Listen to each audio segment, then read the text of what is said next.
Well, all right. We have a trade and a pretty notable one, I would say, as Carlton Davis, a guy who's been a number one corner for Tampa Bay for quite some time now, has been traded to the Detroit Lions, the team that beat the Buccaneers in the playoffs. He will now be going there, which I'm still waiting on the official compensation. I was trying to give it a minute and see if that would be announced, but still hasn't been announced as of now. Hopefully, as of recording this video, it will be announced. But I mean, I think he's a really good. So here's the thing about Carlton Davis. Bucks fans are almost fed up with him. I am not, but he did have a bad last season. There's no getting around it. He was not great last year. Personally, I think a big part of it was it seemed like either him or Dean was hurt every single game, and it felt like when they pretty much had to cover, if Dean's hurt, Davis kind of had to cover whoever else was there, and if he, basically he wasn't getting help, essentially. The help was going elsewhere, so I think it was a bit of a tough situation. That being said, even considering that, it was a bad year for him. But the thing is, and here's where things get a little bit interesting as well, is for Carlton Davis, he is someone he's still young, still just 28 years old, but he's in the last year of his deal, and his projected cap hit is $20 million. And I imagine that, well, a lot of people might be hoping, oh, what's going to happen? Is it going to be a first-round pick? I'm going to assume this is not going to be a particularly high draft pick. I think it's probably going to be closer to, not something massive, simply due to the fact that it's, a one-year deal worth $20 million. Now, I don't know how much the Lions are taking in with that. I don't know how much, I don't know how much is getting, getting done. Who's taking on what is my question. I actually think Rappaport might have just tweeted something out right now, so I'll look into that. My computer's being weird. Sorry about that. But here, I'll read off my phone just to double check. Yeah. So he's 14.5 million is how much he's due. The cap hit is 20 million. I imagine 6 million will go against the cap for the Buccaneers, and it'll clear up the other 14.5. That'd be my guess.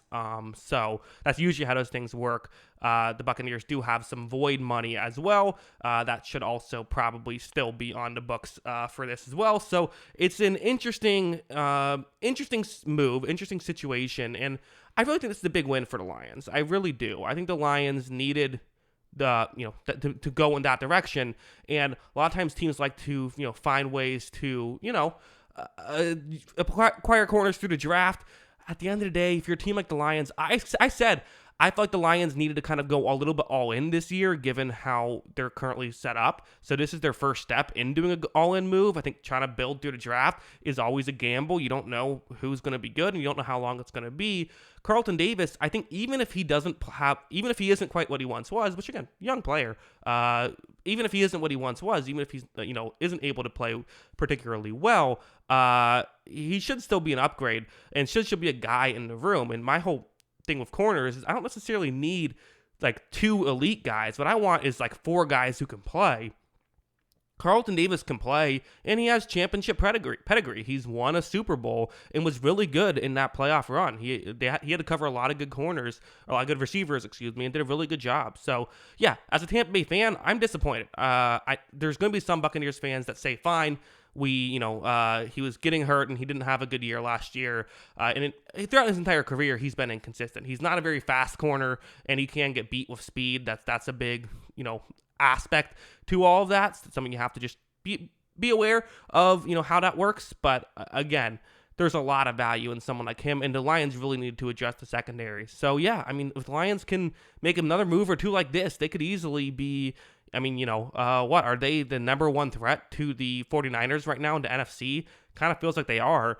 They certainly were last year, right? So, unless another team really steps it up in a massive way, they probably are. And this is a great addition to their team. For Tampa Bay, kind of just in a weird spot. I don't know if they just needed to clear money up after signing Baker and signing Evans. Might be something like that.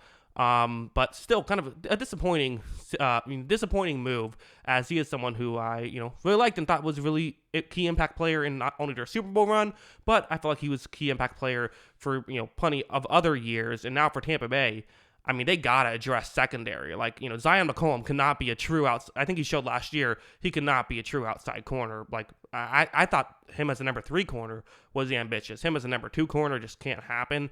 I wouldn't have made this move unless you're getting a really good pick back, which I doubt they're getting. So I'm disappointed as a Bucs fan, but good work, Lions. This is smart football. So, and again, we'll see the compensation. Still hasn't been announced, so I'll put it in the comment, hopefully, or if not, you can Google what it was. But yeah, those are my thoughts. What do you think in the comments below? Always love hearing from you. And of course, as always, thanks for watching.